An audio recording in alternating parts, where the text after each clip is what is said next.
Après avoir reçu le don du reboutage, c'est-à-dire, en fait, la reconnaissance d'un potentiel que j'avais en moi d'être rebouteux, il s'est passé des années sans que je n'arrive à rebooter réellement.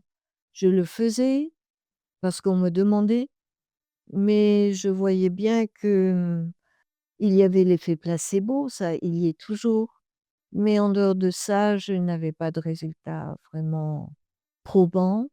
Peut-être parce que une fois que j'ai reçu le don, en fait, nous sommes allés en Inde et je n'ai pas pu vraiment avoir une transmission plus articulée que ça avec ce rebouteux. J'avais, ce potentiel en moi, mais il a fallu que je me plonge, en fait, dans le Seitai, redécouvrir le reboutage et faire un mariage entre les 2. Ce mariage a donné le Yokido. Donc, le Seitai, ce mot veut dire, Sei, c'est l'harmonie, Tai, le corps. L'harmonisation du corps, c'est une pratique de soins qui vient du Japon. Le fondateur est Haruchika Noguchi et le Seitai a été élaboré dans les années 1930, à partir de là. Le Seitai a des points communs avec le reboutage, dans le sens que le Seitai part de ce qui est du potentiel organique de la personne soignée. C'est-à-dire, ce n'est pas une intervention qui règle le problème, c'est un accompagnement des capacités du corps à se récupérer, à se rééquilibrer, à se «régénérer» entre guillemets, à aller mieux. Nous avons en nous énormément de potentiel et le Seitai s'est penché sur ce potentiel-là qu'il appelle l'involontaire, c'est-à-dire tout ce qui se passe en nous et par nous de manière involontaire.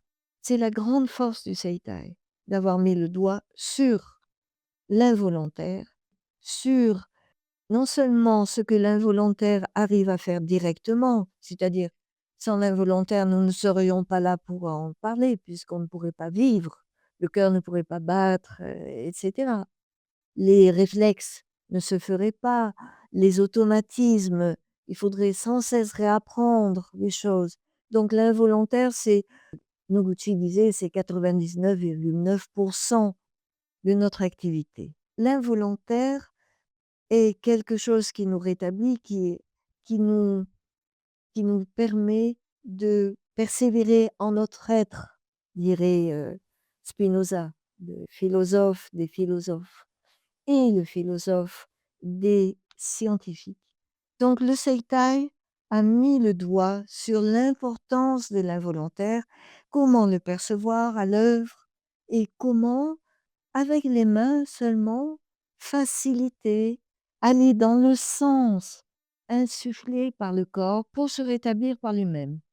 Réharmoniser l'organisme ou faciliter la réharmonisation spontanée de l'organisme. Une technique, mais qui a dépassé en fait, le stade de technique. C'est une, approche du vivant dans son effort pour persévérer. C'est une approche de l'involontaire, du spontané. C'est né au Japon dans les années 30 par, Haruchika Noguchi qui a beaucoup, beaucoup cherché. C'était un chercheur. Il a cherché comment les gens pouvaient déjà se soigner aussi par eux-mêmes et après la guerre, ça a été très, très utile parce que le pays était en ruine, il y avait pas assez de médecins pour tout le monde et donc la première chose que Noguchi a dit: «Mais ce que je fais, vous pouvez le faire.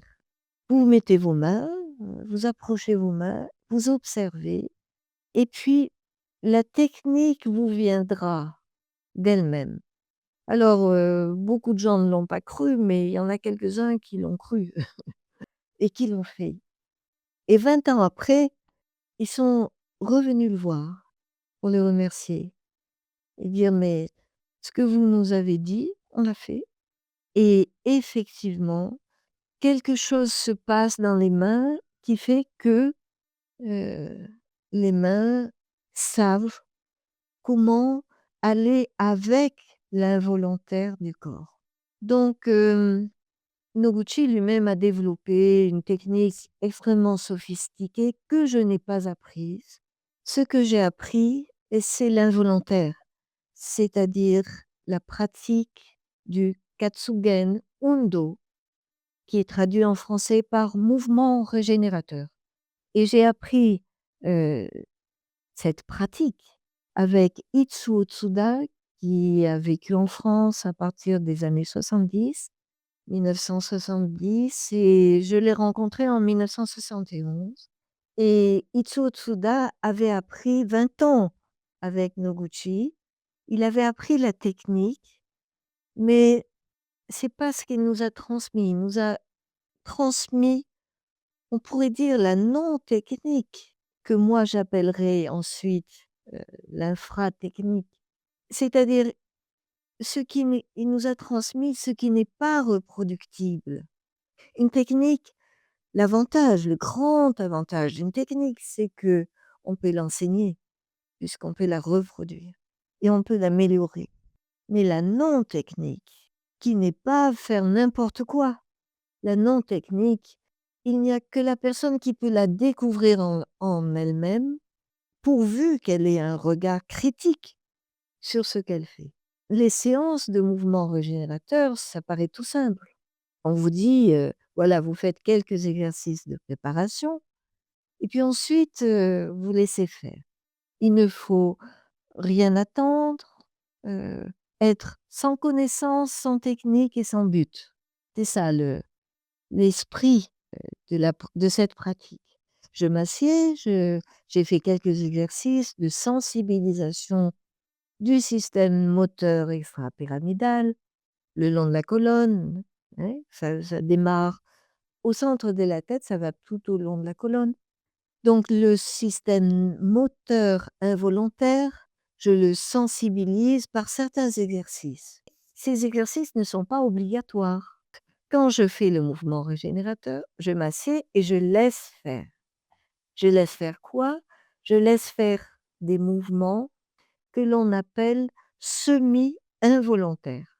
C'est-à-dire, ce ne sont pas des mouvements tout à fait involontaires, bien qu'il y ait une grande partie d'involontaire dans le semi-involontaire, mais ce sont des mouvements que je peux arrêter, ce que je ne peux pas faire avec le mouvement involontaire, hein. Si j'essaie d'arrêter mon cœur, ça ne marchera pas. Involontaire, semi-involontaire, c'est-à-dire il y a une part d'involontaire, mais je peux l'arrêter si je veux et sans que ça pose problème. Je peux modifier. Hem, L'exemple type du mouvement semi-involontaire, c'est le bâillement. Donc voyez, un peu comme le yogido, nous disions tout à l'heure, heu, le mouvement semi-involontaire, le Katsugen Undo, le mouvement régénérateur, est quelque chose que tout le monde fait sans le savoir. Simplement, là, on se pose sur cette chose qui fait que le corps extériorise un mouvement qui lui est absolument nécessaire, enfin, qui lui est nécessaire, pas absolument, mais qui va lui faire du bien. Il va faire des petits miracles dont nous n'avons aucune conscience. Simplement, nous sentons que ça nous fait du bien. Mais des scientifiques se sont penchés sur le bâillement pour dire que c'était absolument fabuleux ce que le bâillement arrive à faire dans l'organisme. Il oxygène le cerveau, il détend les viscères, ce qu'aucune détente volontaire n'arrive à faire, même en yoga. J'ai fait du yoga des années et des années, depuis l'adolescence jusqu'à 25-30 ans. Jamais je n'ai réussi à me détendre comme un bâillement arrive à le faire, si je veux être honnête avec ma propre pratique. Donc ces mouvements semi-involontaires, il y a le bâillement, il y a l'éternuement, le sommeil paradoxal également, quand le corps bouge, la pratique du mouvement semi-involontaire consiste à laisser faire toutes sortes de mouvements que nous censurons au quotidien parce que dans notre culture, bon, on tolère le bâillement, mais encore, il faut pas que ça soit en classe devant un professeur parce qu'il va rouspéter. C'est vraiment très dommage.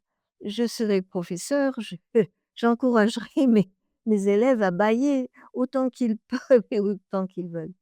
Donc on tolère certains mouvements semi-involontaires, quand on éternue, il faut faire doucement, si on est au concert, c'est pas possible et cetera. Mais on censure énormément de mouvements qui nous feraient du bien, qui ne feraient du mal à personne et qui sont tout simples, comme de trembler, trembler de peur. Les peurs enracinées qui se sont accumulées, accumulées, accumulées. Lorsque j'accompagne aujourd'hui avec mes mains certaines personnes, elles se mettent à trembler comme ça, les dents claquent. Donc ça résurgit, ce mouvement semi-involontaire qu'elles ont forcément, heu, pas laissé, vivre, s'extérioriser. Dans une séance de Yukido, ça se produit. Bien sûr qu'il faut en parler avec la personne, lui dire: «Mais au fond, d'où ça vient? Est-ce qu'il y a eu une peur?» et cetera et bon, en général, les gens, disent, ils racontent pas leur vie, mais ils disent: «Oui, oui, il y a des peurs anciennes» et ben là, elles sortent et après le corps, il, il retrouve une paix, une harmonie, une tranquillité toute simple, qui fait que, ben, après on arrive mieux à faire face aux difficultés de la vie, au lieu qu'elles s'ajoutent ces traumatismes anciens, eh bien, voilà, c'est l'organisme est plus élastique pour recevoir les chocs.